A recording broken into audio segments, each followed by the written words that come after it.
जायखिजाया जों 25,000नि बारा भटखौ जों मोनगोन बनगाव समस्ति हिसाबै आं प्रेजेन्ट सिचुवेसनखौ नुनानै आं बेखौ बुंनो हायो आरो।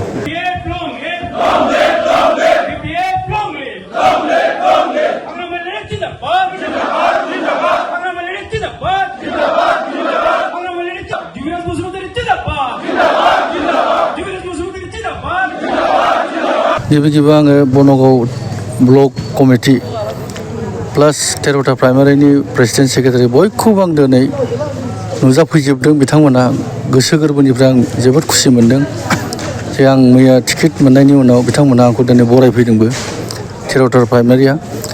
दा बे बरायफैनायाव आंखौनो जोबोद गोजोननाय आरो खुसिखौ मोनदों आरो आंथ' बिसोरखौ बुंनोनो लाजिबाय। बे प्रमद बर' दैदेननाय दोलो 5 बोसोरखौ मा मावखो बिसोर बे 5 बोसोराव। दानि जोंनि बै फंबाय नयन सासे सिंगार दंना बर' खनगिरि, बे फंबाय खननायाथ' दाखालि रोखा रायजो राजा बेखौ बिराद खोनासङो दा। Kokrajhar to Karigaon speed breaker Switzerland होननाय, आरो बेनिफ्राय Rangia to Tamulpur speed breaker Switzerland. बे बिथाङा सुइजारलेण्डखौबा बबे भिडिअ'आव नुबोदोंमोन, मा बबेबा सिनेमायाव नुबोखो ना थांनानै नुबोखो। बे प्रमद बर'आ सुइजारलेण्डखौ जे एथ' मोजां बाहायफैदों एकर्ड जानाय लोगो लोगो गावसिनि बे बिटिआर पिस सुक्ति जानाय लोगो लोगो सुइजारलेण्ड बानायनो दामबाय बै समाव बानायमारबायबो नै सुइजारलेण्डखौ स्पिड ब्रेकार। बिराद मोजां बेना सुइजारलेण्डआ बिटिसिआव स्पिड ब्रेकारानो स्पिड ब्रेकार जेरावबो। बे बिथांजों आं बेक्तिगत' आंहा जेबो गैया, जों मोनसे समाव लोगोमोन। खिन्थु बिथाङा 2020आव BPF दोलोनिफ्रायसो बिजाथि देरहासार जानानै थांदों। बे दासिमबो BJPनि भटखौ मोनाखै।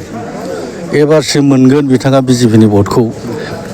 एबार बिथाङा मा मोनो नायथोंसै। BJPनि भटआ बे बनगाव समस्तियाव बेसे बुरजा दं।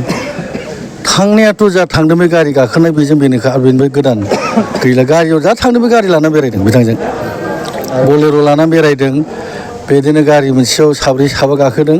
बेखिनिल' बिनि भटार्सआ, बाद बाखि गैया।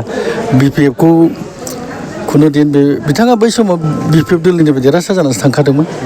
BJP दोलोनिफ्राय देरहासार जाखायाखैमोन। गतिके एथ' प्रभाबशालि नङा बिथाङाबो। दिनैनि थासारियाव आंनि नुनाय बादिब्ला जोंनि बनगाव ब्लक कमिटियाव 9 नाम्बार बनगाव ब्लक कमिटियाव जोङो BPF दोलोआ खमावबो 25,000नि बारा भटखौ जों उद्धार खालामगोन। बे खाथां जायखिजाया जों 25,000नि बारा भटखौ जों मोनगोन बनगाव समस्ति हिसाबै आं प्रेजेन्ट सिचुवेसनखौ नुनानै आं बेखौ बुंनो हायो आरो।